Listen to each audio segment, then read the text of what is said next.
மக்கள் விரும்பும் Velavan stores, Usman road, T Nagar, Chennai மற்றும் தூத்துக்குடி. விழா காலங்கள் எல்லாம் வேலவன் ஸ்டோர்ஸோடு.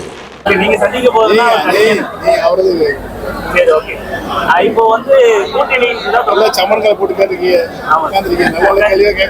சரி ஓகே சார். கூட்டணின்றது தொடர்ந்து முன் வச்சிருக்கீங்க சார். அந்த கூட்டணி வந்து உங்க தலைமையில தான் அமையுமா சார்? இது ஒரு நாட்டை நாளை யார் ஆளப் போகிறார்கள் என்பதற்கான நாடாளுமன்ற தேர்தல். இந்த தேர்தலில் யார் மாண்புமிகு பாரத பிரதமராக வர வேண்டும் என்கிற தேர்தல் இந்த தேர்தல்.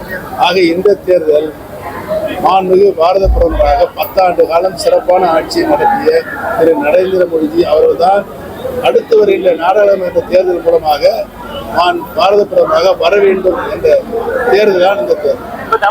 நிலைப்பாடும் அதுதான். தமிழ்நாட்டு கூட்டணிக்கு தலைமை நீங்க தான். அதையும் சொல்லிட்டு இல்லை, விளக்கமா சொல்லிட்டேன். நாடாளுமன்ற தேர்தலை பொறுத்தவரையில் தேசிய கட்சி தான் டெல்லியில் ஆளுகின்ற நிலை இருக்கிறது. ஆக தேசிய கட்சியாக இருக்கின்ற பாரதிய ஜனதா கட்சி தான் தலைமை. நாடாளுமன்ற தேர்தலை பொறுத்தவரையில் பாரதிய ஜனதா கட்சியின் தலைமையில் தான் கூட்டணி அமையும். உங்களுடைய கூட்டணி கண்ட்ரோலா சார்? பிஜேபி உங்களுடைய கூட்டணி கண்ட்ரோல் பொறுத்திருந்து பாருங்க, ரொம்ப அவசரப்படாது. சொல்லுங்க. அந்த கிளாம்பாக்கம் பேருந்து நிலையத்தில் வசதிகள் இல்லை. கிளாம்பாக்கம் பேருந்து நிலையத்தில் சார் ஒரு சில குறைபாடெல்லாம் இருக்குன்னு சொல்றாங்க. இல்லை சார், இப்போ தூரமா இருக்குன்னு சொல்லுங்க. நிறைய விமர்சனங்கள்லாம் வந்து பஸ் ஸ்டாண்ட் வந்து ரொம்ப தூரம் வந்துருச்சுன்றாங்க. கோயம்பேடு பக்கத்தில் பஸ் டெர்மினல் இருக்குது.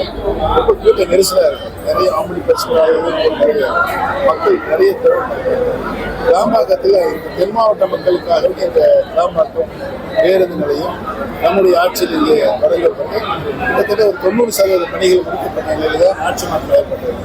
ஆக இங்கே இறங்கி உடனடியாக அவர்கள் ட்ரெயின் மூலமாக ரயில்வே ஸ்டேஷன் செல்கின்ற இடங்களுக்கு உள்ளே போகிறதுக்கு வாய்ப்பு இருக்குது. அது ஒரு மொபைல் பஸ்ஸுக்கு உள்ள வந்து இடம் ஒதுக்கிறது. பஸ் ஆம்னி பஸ்ஸுக்கு இடம் ஒதுக்கிறது. பொங்கலுக்கு பணம் அறிவிக்கல, நீங்க அறிக்கையும் கொடுத்திருக்கீங்க சார். ஒருவேளை பொங்கலுக்கு பணம் அறிவிக்கப்படவில்லை, திமுக சார்பா அறிவிக்கப்படனா போராட்டங்கள் ஏதாவது உங்க சார்பா செய்வீங்க? ஏன்னா அவங்க ஒருவேளை அறிவிக்கப்படாது. இதுவரை நிதி மட்டும் ஒன்றும் அறிவிக்கல.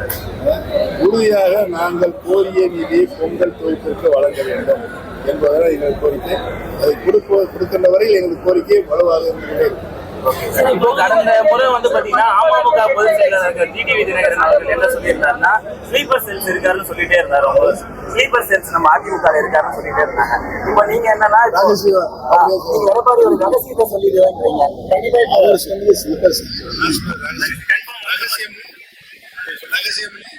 சொல்ல முடியாது.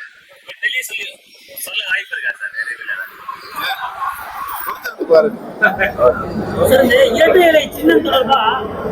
நீங்க தலைமையில என்ன கேள்வி கேட்க சொல்றீங்களோ அது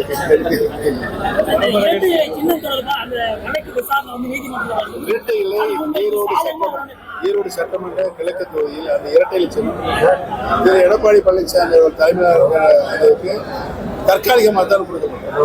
அந்த வழக்கு தான் இப்ப 19ஆம் தேதி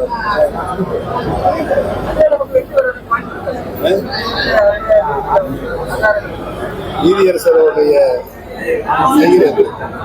நீதி வலிமை நம்பிக்கை தான் நாங்கள் உச்ச நீதிமன்றம் வரை சென்றிருக்கிறோம். லோக்சபா எலெக்ஷன்ல எவ்வளவு இடங்கள்ல போட்டியிடலாம்? கூட்டணி கட்சிகளாம் கலந்து பேசி முடிவெடுக்க வேண்டியது உங்களிடம் தான். முதலில் உங்களை அழைத்துதான் அதை வெளியிடும். சார், இப்போ வரைக்கும் எவ்வளவு கூட்டணி, எவ்வளவு கட்சியில நரேந்திர மோடிஜி அவர்கள் காலத்திலிருந்து அவரோடு இருந்த கூட்டணிகள் அனைவரும் ஒன்றாக எடப்பாடி பழனிசாமி தவிர. நன்றி.